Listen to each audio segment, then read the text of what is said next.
More people are retaking the LSAT than ever before because there are more opportunities to take the LSAT than ever before.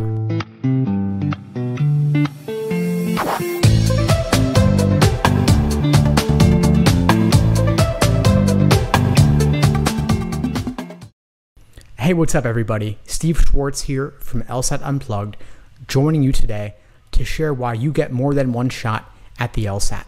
Before I get into it, a quick request, please do me a favor, like the video and subscribe to the channel if you haven't done so already. It really helps with that YouTube algorithm and I really do appreciate it. So the reason I'm making this video is that I see far too many students getting stressed out about the fact that the LSAT didn't go well for them. Should I cancel? Should I retake? Of course you should retake. Law schools do not average multiple LSAT scores. Rather, they only take the highest score. This means if you got a low score, it doesn't matter whether you cancel or not. If they can see the low score, they'll know it was a low score. If you cancel, they'll guess it probably didn't go very well, especially with LSAC's new score preview option that lets you see your score before deciding whether to cancel. So they'll assume if you canceled, you probably saw it and you probably didn't feel very great about it, but that's not a big deal because only the highest score of matriculating students, meaning students who are actually going to enter the law school class, only the highest score gets submitted to the American Bar Association, which in turn goes into the US News rankings in determining where the school is placed. What this means is that law schools don't care if you got a lower score followed by a higher score, or even if you got a higher score and then got a lower score after that. They still get to submit the higher score either way. This is great news for LSAC because it incentivizes students to retake the LSAT, which means more money in testing fees for LSAC. But it's also great news for you because if you got bad advice, if your pre-law advisor told you, take the LSAT just to see how you'll do, if you figured, you know what, I want to have a dry run, see what it's like to take it for real, terrible idea. But regardless, you took it, you got, let's say, a 140 or a 130 or worse. Doesn't matter because you can then study like crazy, study properly, go in there and crush it, get a 170, 175, or even a 180. If you go to a law school with a 180, do you think they're going to care that you screwed it up before? No, they're not going to care because that 180 is, of course, going to raise their median even if they're Harvard or Yale. And if you got a 170, it's not too shabby either, of course. And so all this is to say that if you took the LSAT before and it didn't go so great, or you're going to go ahead and take it, even though I said not to take it cold, and you don't do so great, doesn't matter. You can still retake it. Law schools don't care. LSAC doesn't care. There are retake limits. I don't love that there are retake limits, but they exist. There are retake limits, which I don't think is a great thing, but they're not that strict. You can take the LSAT 3 times in one testing year. Testing years run from July to June of the following year, by the way. You can take it 5 times in 5 years. You can take it 7 times in your lifetime. If you get a 180, you can't take it again, but why would you really need to anyway, other than for bragging rights?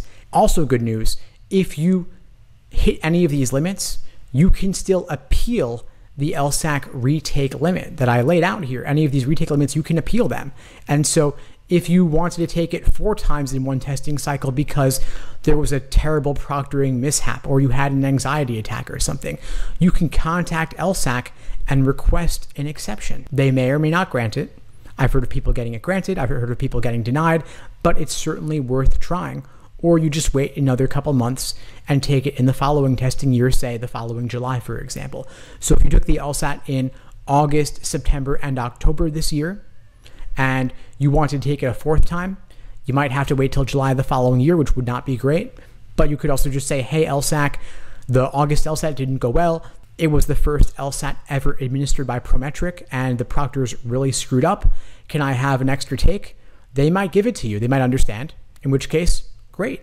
If not, of course, you had a couple takes, a couple shots at it, but at least you'll know that you tried. And of course, if you're watching this video now, far in advance of taking the LSAT this fall, I'll recommend to you that you don't take the August LSAT because it will be the first one administered by Prometric, in which case there may be some hiccups to work out in terms of the proctoring.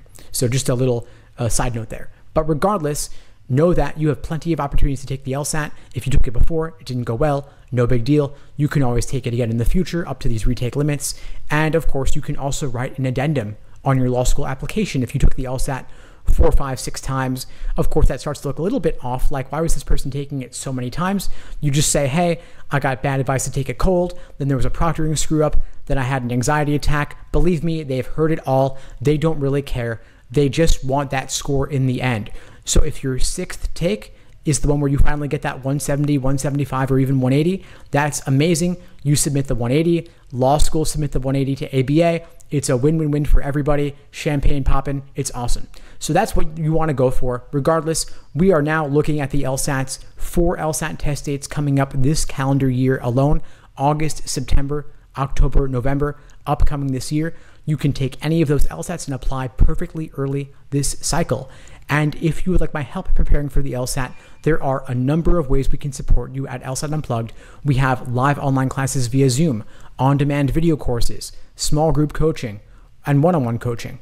Check out the links below this video to find out more and to book a call with me and my team. We'd love to help you out. And again, if you found the video helpful, please do me a favor, like the video and subscribe to the channel if you haven't done so already. It really helps with that YouTube algorithm, and I really do appreciate it. In the meantime, I'll wish you all the best and take care.